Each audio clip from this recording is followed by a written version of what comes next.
Amis modélistes, bonjour. Aujourd'hui, je vais installer une platine de chez MSF dans un autorail EAD Jouef de la gamme Loisir. Donc, comme vous voyez, le démontage est assez simple, hein. On retire la caisse, il n'y a pas de vis, pas d'ergot compliqué. Voilà. Ensuite, on dévisse l'ancienne platine. On dessoude les fils un par un. Alors, pour le devant, pas d'inquiétude, voilà, ces trois fils-là, en fait, ils sont dans l'ordre, face à face avec les soudures du bas. Donc il y a juste qu'à dessouder tranquillement. Ensuite, ça, c'est la liaison entre les caisses. Donc là, c'est pareil. Il y a un petit schéma sur la notice qui vous permet de vous repérer pour la couleur de chaque fil. Voilà, on met en place la nouvelle platine, des deux petites vis, et on soude. Donc il y a les prises de courant gauche et droite, tout est repéré, hein. De toute façon, il n'y a rien de compliqué, on retire les anciennes, on remet les nouvelles, c'est les mêmes emplacements de prises à ressouder, enfin pas de prises, de fils à ressouder. Donc voilà, vous voyez la notice elle est là, tout est bien repéré, ça va un petit peu vite, mais bon, quand vous aurez la notice dans les mains, vous aurez le temps de le faire. Voilà, on ressoude tranquillement chaque fil en face. Bon, la vidéo est pas tellement bien cadrée sur ce coup-là, j'essaierai de faire mieux la prochaine fois, mais enfin vous avez compris le principe, on ressoude exactement aux endroits où on a dessoudé. Voilà, on va passer à la deuxième caisse. Donc là c'est où il y a le moteur, pareil, on dessoude les fils. Euh, Pas grand chose d'autre à dire sur ce coup-là, hein. J'aurais peut-être dû enlever le décodeur avant. Bon, tant pis, c'est pas été fait. C'est pas grave, enlevez-le avant quand même. Voilà, on retire les fils. Tac.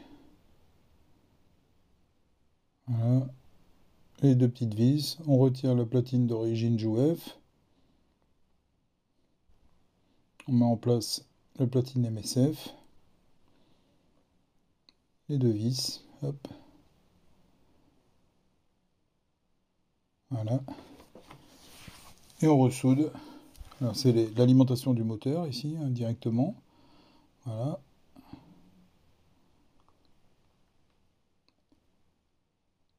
Ensuite, bah, il y a la prise de courant à gauche, la prise de courant à droite de chaque bougie. Et puis, ben, les petits fils de vente de la liaison intercaisse. Donc là, pareil, on se réfère au plan fourni avec. C'est même des photos, enfin des dessins couleurs, donc on ne peut pas se tromper. Il suffit de refaire exactement la même chose, mais c'est le sens inverse de l'autre caisse, forcément.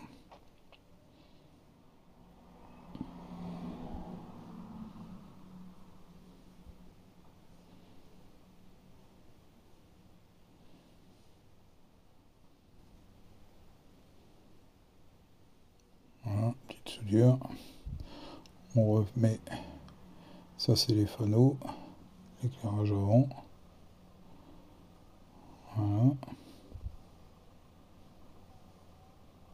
Les trois fils, donc qui sont les uns en face des autres, hein. Rien de compliqué pour les souder.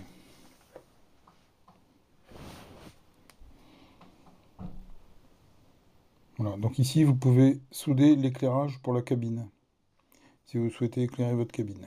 Voilà, donc une fois que c'est monté, ben, on a un petit potentiomètre qu'on règle avec un tout petit tournevis. Vous voyez la variation d'éclairage, aussi bien sur la motrice que sur la caisse.